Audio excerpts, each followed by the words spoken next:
हमारे YouTube channel पे आपका स्वागत है। आपको निर्वाही गीत पसंद आए तो लाइक करना, शेयर करना, चैनल पे नए हैं तो सब्सक्राइब करना। एक बार फुल बात से ज़रूर सुनिएगा, एक बार ज़रूर सुनिएगा। आपको पसंद आए तो कमेंट बॉक्स में ज़रूर लिख के बताइएगा। नंद भौजाई का मुंह तोड़ी जवाब है इसमें। माई तुसे पूछऊ रे माई नाना ना दिया रे नाना दी काहे गुना दखिना चूड़िया टूटी रे नाना दी काहे गुना दखिना चूड़िया टूटी रे बाबा के वो सारे भाऊजी खेलऊ माई गुटिया रे भाऊजी गुटिया छीटी का चूड़िया फूटी रे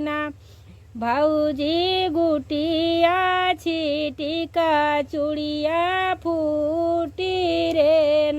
माई तुसे पूछऊ रे माई नाना ना दिया रे नाना दी काहे गुना मुँह तोहरा पीला रे नाना दी काहे गुना मुँह तोहरा पीला रे बाबा के वो सारे भाऊजी खुंदाऊ माई हारा दिया रे भाऊजी हारा दी छीटी का मुँह पीला रे भाऊजी हारा दी छीटी का मुँह पीला रे माई तुसे पूछऊ रे माई नाना ना दिया रे नाना दी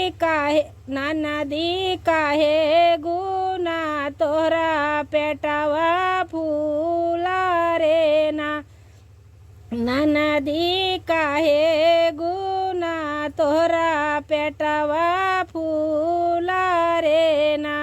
बाबा के खेतैया भाऊजी बोई के रैया रे बाबा के खेता भाऊजी बोई के रैया रे भाऊजी वो हई चाबाई पेटवा फूला रे भाऊजी वो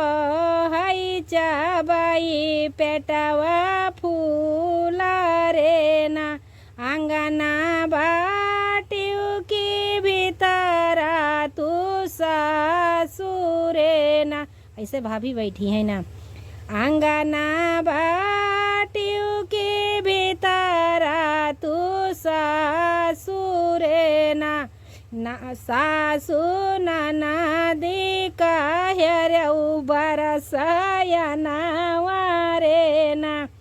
सासु नाना दी काहे बरसाया नावारे खाली आखी चौबाई भाऊ हरी भूसावा भरऊ बाई रे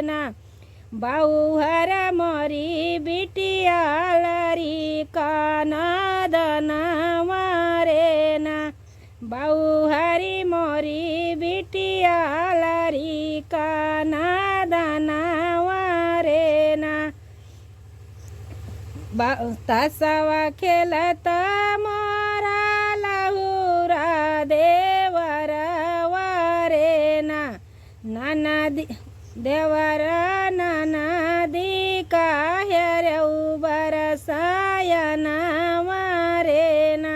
तसवा खेलता मोरा लहुरा देवर वारे देवर नाना दी काहे बरसाया नावारे खाली आखी चौबाई भाभी भूसावा भरऊ बाई रे भाऊजी बाही तमरी बहिनी लारी काना दनवा रे भाऊजी मोरी बहिनी लारी काना दनवा चारा चिरा धाना बाचाई चिठिया रे ना चिल्हर हरी जी का खबर जाना रे ना चिल्हर हरी जी का खबर जाना रे ना यका बनाया वही दूसरा बनाया वही रे ना रामा तिसरे माया पानी महलिया रे ना रामा तिसरे माया पानी महलिया रे ना